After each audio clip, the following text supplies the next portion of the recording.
नमस्कार। आइए सुनते हैं वचनामृत का अगला भाग प्रव्राजिका पुण्यव्रत प्राणा माता जी से। तव कथामृतं तप्तजीवनं कविभिरीडितं कल्मषापहं श्रवणमङ्गलं श्रीमदाततं भुवि गृह्णन्ति ये भूरिदा जनाः। ठाकुर श्री रामकृष्ण प्राण कृष्ण के मकान पर है। भक्तों के साथ चर्चा चल रही है। संसार में भी ईश्वर प्राप्ति होती है, सभी की मुक्ति होगी। पड़ोसी महाराज, संसार में रहकर क्या भगवान को प्राप्त किया जा सकता है? श्री रामकृष्ण, अवश्य किया जा सकता है, परंतु जैसा कहा साधु संग और सदा प्रार्थना करनी पड़ती है। उनके पास रोना चाहिए। मन का सभी मैल धुल जाने पर उनका दर्शन होता है। मन मानो मिट्टी से लिपटी हुई एक लोहे की सुई है। ईश्वर है चुंबक। मिट्टी रहते चुंबक के साथ संयोग नहीं होता। रोते रोते सुई की मिट्टी धुल जाती है। सुई की मिट्टी अर्थात काम, क्रोध, लोभ, पाप बुद्धि, विषय बुद्धि आदि। मिट्टी धुल जाने पर सुई को चुंबक खींच लेगा, अर्थात ईश्वर दर्शन होगा। चित्त शुद्धि होने पर ही उनकी प्राप्ति होती है।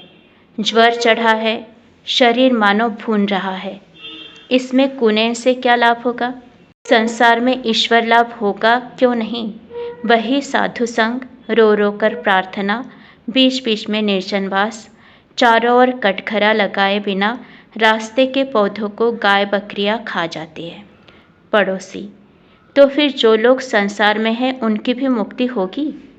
श्री रामकृष्ण, सभी की मुक्ति होगी, परंतु गुरु के उपदेश के अनुसार चलना पड़ता है।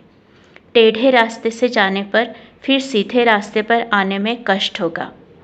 मुक्ति बहुत देर से होती है, शायद इस जन्म में न भी हो, फिर संभव है अनेक जन्मों के पश्चात हो। जनक आदि ने संसार में भी कर्म किया था। ईश्वर को सिर पर रखकर काम करते थे।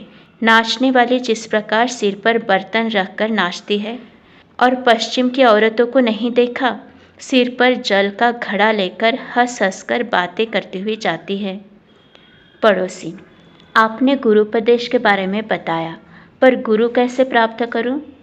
श्री रामकृष्ण, हर एक गुरु नहीं हो सकता।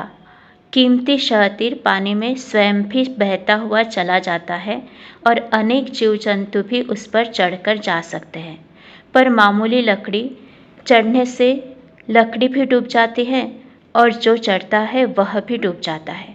इसलिए ईश्वर युग युग में लोक शिक्षा के लिए गुरु रूप में स्वयं अवतीर्ण होते हैं। सच्चिदानंद ही गुरु है।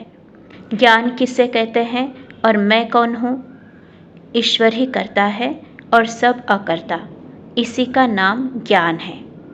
मैं अकर्ता उनके हाथ का यंत्र हूँ, इसीलिए मैं कहता हूँ, माँ तुम यंत्री हो, मैं यंत्र हूँ। तुम घरवाली हो, मैं घर हूँ। मैं गाड़ी हूँ, तुम इंजीनियर हो। जैसा चलाती हो वैसा चलता हूँ, जैसा कराती हो वैसा करता हूँ, जैसा बुलवाती हो वैसा बोलता हूँ। ना हम तू ही तू ही। इसके पश्चात श्री रामकृष्ण प्राण कृष्ण के मकान से होकर कप्तान के घर होकर श्री केशव सिंह के कमल कुटीर नामक मकान पर आए हैं। साथ है राम, मनोमोहन, सुरेंद्र, मास्टर आदि अनेक भक्त लोग।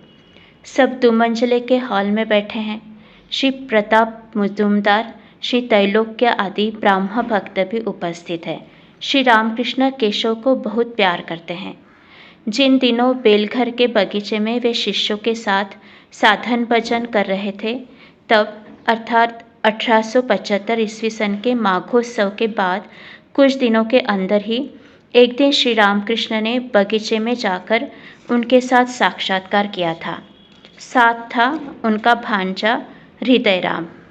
बेलघर के इस बगीचे में उन्होंने केशव से कहा था, तुम्हारी दुम झड़ गई है, अर्थात तुम सब कुछ छोड़कर संसार के बाहर भी रह सकते हो और फिर संसार में भी रह सकते हो।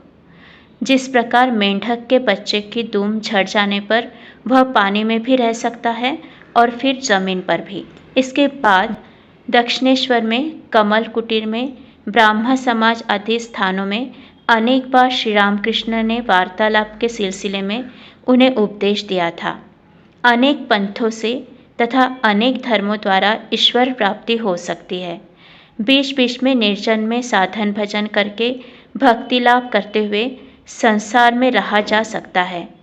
जनक आदि ब्रह्म ज्ञान प्राप्त करके संसार में रहे थे। व्याकुल होकर उन्हें पुकारना पड़ता है, तब वे दर्शन देते हैं। तुम लोग जो कुछ करते हो निराकार का साधन, वह बहुत अच्छा है। ब्रह्म ज्ञान होने पर ठीक अनुभव करोगे कि ईश्वर सत्य है और सब अनित्य।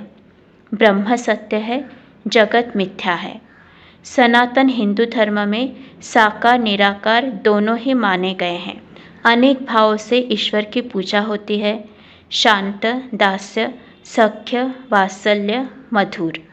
शहनाई बजाते समय एक आदमी केवल पो ही बजाता है, परंतु उसके बाजे में 7 छेद होते हैं, और दूसरा व्यक्ति जिसके बाजे में 7 छेद है वह अनेक राग रागिनियाँ बजाता है। तुम लोग साकार को नहीं मानते, इसमें कोई हानि नहीं। निराकार में निष्ठा रहने से भी हो सकता है, परंतु साकारवादियों के केवल प्रेम के आकर्षण को लेना, माँ कहकर उन्हें पुकारने से भक्ति प्रेम और भी बढ़ जाएगा। कभी दास्य, कभी सख्य, कभी वात्सल्य, कभी मधुर भाव। कोई कामना नहीं, उन्हें प्यार करता हूँ, यह बहुत अच्छा भाव है। इसका नाम है अहेतुक भक्ति। रुपया, पैसा, मान, इज्जत कुछ भी नहीं चाहता हूँ केवल तुम्हारे चरण कमलों में भक्ति। वेद, पुराण, तंत्र में एक ईश्वर ही की बात है और उनकी लीला की बात। ज्ञान भक्ति दोनों ही है। संसार में दासी की तरह रहो। दासी सब काम करती है, पर उसका मन रहता है अपने घर में। मालिक के बच्चों को पालती पोसती है, कहती है मेरा हरि मेरा राम, परंतु खूब जानती है लड़का उसका नहीं है। तुम लोग जो निर्जन में साधना करते हो यह बहुत अच्छा है, उनकी कृपा होगी। जनक राजा ने निर्जन में कितनी साधना की थी। साधना करने पर ही तो संसार में निर्लिप्त होना संभव है। तुम लोग भाषण देते हो सभी के उपकार के लिए, परंतु ईश्वर को प्राप्त करने के बाद तथा उनके दर्शन प्राप्त कर चुकने के बाद ही भाषण देने से उपकार होता है। उनका आदेश न पाकर दूसरों को शिक्षा देने से उपकार नहीं होता। ईश्वर को प्राप्त किए बिना उनका आदेश नहीं मिलता। ईश्वर के प्राप्त होने का लक्षण है मनुष्य बालक की तरह, जड़ की तरह, उन्माद वाले की तरह, पिशाच की तरह हो जाता है, जैसे शुकदेव आदि। चैतन्य देव कभी बालक की तरह, कभी उन्मत्त की तरह नृत्य करते थे, हंसते थे, रोते थे, नाचते थे, गाते थे। पूरी धाम में जब थे तब बहुधा जड़ समाधि में रहते थे। श्री केशव की हिंदू धर्म पर उत्तरोत्तर अधिकाधिक श्रद्धा।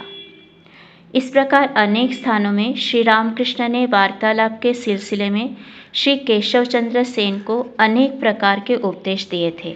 बेलघर के बगीचे में प्रथम दर्शन के बाद केशव ने 28 मार्च 1875 ईस्वी सन के रविवार वाले मिरर समाचार पत्र में लिखा था, हमने थोड़े दिन हुए दक्षिणेश्वर के परमहंस श्री रामकृष्ण का बेलघर के बगीचे में दर्शन किया है। उनकी गंभीरता, अंतर्दृष्टि, बाल स्वभाव देख हम मुग्ध हुए हैं। वे शांत स्वभाव तथा कोमल प्रकृति के हैं और देखने से ऐसे लगते हैं मानो सदा योग में रहते हैं। इस प्रकार हमारा ऐसा अनुमान हो रहा है कि हिंदू धर्म के गंभीरतम स्थलों का अनुसंधान करने पर कितनी सुंदरता, सत्यता तथा साधुता देखने को मिल सकती है। यदि ऐसा न होता तो परमहंस की तरह ईश्वरीय भाव में भावित योगी पुरुष देखने में कैसे आते। 1876 ईस्वी सन के जनवरी में फिर माघोत्सव आया। उन्होंने टाउन हॉल में भाषण दिया। विषय था ब्राह्म धर्म और हमारा अनुभव। इससे भी उन्होंने हिंदू धर्म की सुंदरता के संबंध में अनेक बातें कही थी। श्री रामकृष्ण उन पर जैसा स्नेह रखते थे, केशव की भी उनके प्रति वैसी ही भक्ति थी। प्राय प्रतिवर्ष ब्रह्मोत्सव के समय तथा अन्य समय भी केशव दक्षिणेश्वर में जाते थे और उन्हें कमल कुटीर में ले आते थे। कभी कभी अकेले कमल कुटीर के दूसरे मंजिले पर उपासना गृह में उन्हें परम अंतरंग मानते हुए भक्ति के साथ ले जाते तथा एकांत में ईश्वर की पूजा करते और आनंद मनाते थे। आशा है आपको ये प्रवचन ज़रूर अच्छा लगा होगा। ऐसे ही और प्रवचन सुनने के लिए देवाक्षर के साथ जुड़े रहिए। चैनल को सब्सक्राइब कीजिए, वीडियोस को दोस्तों के साथ शेयर कीजिए और लाइक का बटन ज़रूर दबाइए। आप सभी का बहुत बहुत धन्यवाद।